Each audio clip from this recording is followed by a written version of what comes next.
ഇന്ന് നമുക്കൊരു ചൂരക്കറി ഉണ്ടാക്കാം. ചൂരക്കറി ഉണ്ടാക്കുന്നതിനായിട്ട് ഒരു മൺചട്ടി എടുത്ത് അടുപ്പിൽ വെച്ചിട്ടുണ്ട്. ചട്ടി ചൂടായപ്പോൾ ഒരു 2 വലിയ സ്പൂൺ വെളിച്ചെണ്ണയാണ് അതിലേക്ക് ഒഴിച്ചത്. എന്നിട്ട് 1 സ്പൂൺ കടുക്, എന്നിട്ട് യഥാക്രമം വെളുത്തുള്ളി, കറിവേപ്പില, പച്ചമുളക്, തക്കാളി, ഉള്ളി ഇതെല്ലാം നമുക്ക് അതിനകത്തേക്ക് ഇട്ട് കൊടുക്കണം.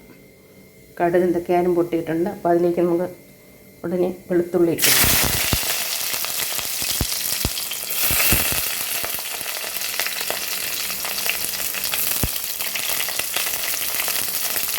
ഒരു 2 വലിയ വെളുത്തുള്ളി പൊളിച്ച് അരിഞ്ഞിട്ട് കൊടുക്കുക. വെളുത്തുള്ളി ഇച്ചിരി കൂടിയെന്ന് വിചാരിച്ച് കുഴപ്പമൊന്നുമില്ല, ഇത്രയും നല്ലതാണ് വെളുത്തുള്ളി ചെല്ലുന്നത്. ഇനി ഇതിലേക്ക് നമുക്ക് തക്കാളി, അതുപോലെ ഇഞ്ചി ഇത് രണ്ടും കൂടെ ചേർത്തിട്ട് വീണ്ടും ഒന്ന് വഴറ്റാം.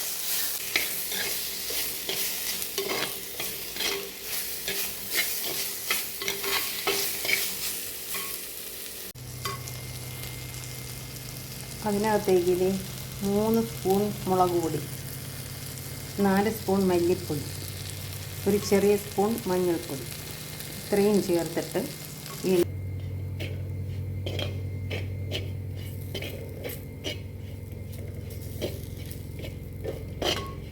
ഇതിലേക്ക് വറുത്ത് പൊടിച്ച പെരിഞ്ജീരകപ്പൊടി 1 സ്പൂൺ ഇടുക. അതുപോലെ ഒരു 1/2 സ്പൂൺ ഉലുവ വറുത്ത് പൊടിച്ചത്, ഇത് രണ്ടും കൂടെ ചേർത്ത് ഒന്നുകൂടെ ഒന്ന് മിക്സ് ചെയ്തതിന് ശേഷം അതിലേക്ക് പുളി ചേർത്ത് കൊടുക്കുക.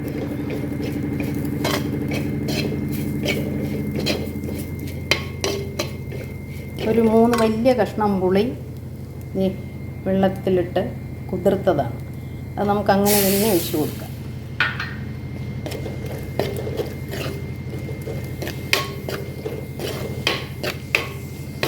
അതിനുശേഷം ആവശ്യമായ ഉപ്പും വെള്ളവും കൂടെ ചേർത്ത് നന്നായി തിളയ്ക്കാൻ അനുവദിക്കുക.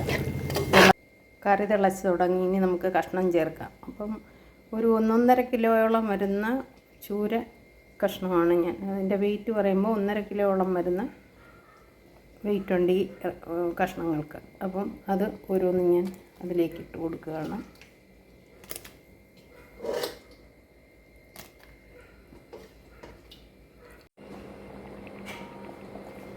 കറി റെഡിയായിരിക്കുകയാണ്.